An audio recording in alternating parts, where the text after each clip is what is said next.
के ऋषि बंगाल की खाड़ी में एकांत स्थान ढूंढ कर वहाँ साधना कर रहे थे।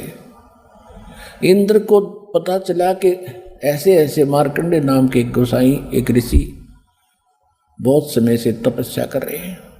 उसको चिंता बनी, टेंशन बनी कि तेरा राज जाएगा। उसने एक सुंदर औरत अपने लोक से भेज दी उसका तप खंड करवाने के लिए।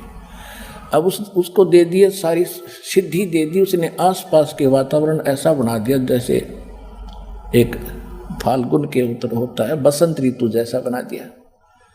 और ऐसी मीठी मीठी धुन अपने आप बज रही है गाने की, और वो डांस करने लगी। थोड़ी सी दूरी पर उस ऋषि के सामने, ऋषि की अर्ध आंखें खुली थी, अर्ध बंद थी, ऐसे करके कभी खोल रहा था, कभी बंद कर रहा था। वो काफी देर डांस करती रही, नाचती रही, पर ऋषि मुस्काए तक नहीं। अंत में निवस्त्र होगी।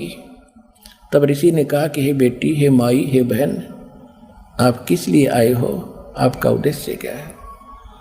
वो शर्मिंदा होकर के उसने वस्त्र पहन कर कहा कि ऋषि जी, मेरे स्वरूप को देख कर यहाँ के अन्य बनखंड के जो ऋषि थे, तपस्वी थे, वो तो सभी कंडम हो गए, लेकिन आप ना जाने आपकी समाधि कहाँ थी, आप पर असर नहीं हुआ। तब मार्कंडेय ऋषि ने कहा कि जहाँ मैं समाधि से गया हुआ था, वहाँ तेरे जैसी तो उन नाचने वालों की 7-7 नौकरानी थी, बंदी थी। वो इतनी ब्यूटीफुल है तुमसे, तो तेरे को क्या देखूं मैं? अपने आत्माओं विचार करना। जैसे हम इन महापुरुषों को समाधि लगाए और तप करते देखा करते थे, भाई पता नहीं न के पा लिया होगा। यो मन इतना नीच है, इतना बकवादी है, ये मन इतना शरारती तत्व है, ये 1 सेकंड भी ना बैठने दे जीवन है। जैसे आप बस स्टैंड पर बस की इंतजार कर रहे हो, बैठ जाते हो कुर्सी पे, थोड़ी देर में खड़े होकर देखता है आगे के नहीं आगे, देखियो मनमाना 10 आध घंटे में 10 बैठावा।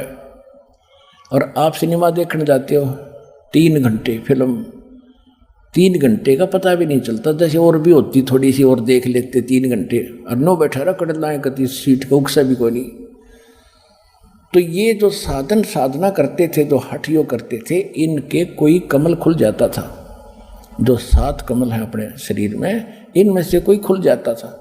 इनकी पूर्व संस्कार से, हठ योग से एक आधा हो जाता ओपन। तो उसमें क्या है, ये उसमें पहुंच जाती आत्मा। शरीर यहाँ होता, आत्मा वहाँ पहुंच जाती।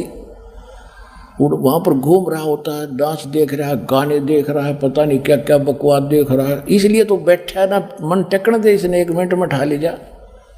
तो यही दशा थी उस मार्कंडेय ऋषि की। उसकी समाधि ब्रह्मलोक में पहुंच गई, उस सुप्रीम होटल में, रेस्टोरेंट में। और वहाँ ये डांस, नाच, बकवाद सारे जो के तो हैं, सबसे गंदे कर्म उस और ज़्यादा जो ना है वो वहाँ पर है।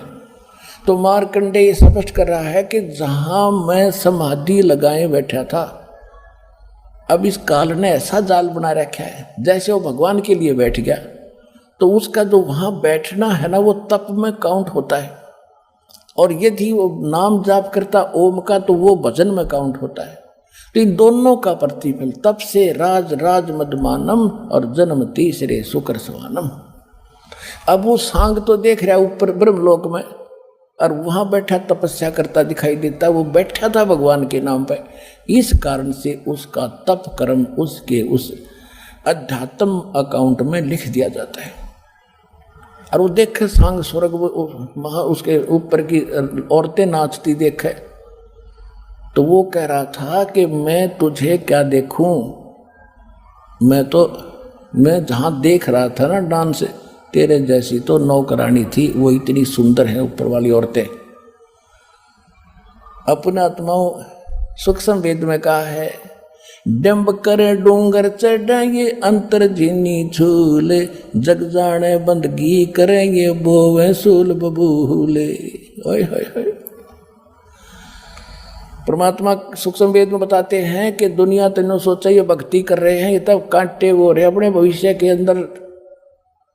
अंदर झीनी झूल, अंदर इनके जो की तो बकवास भरी पड़ी है।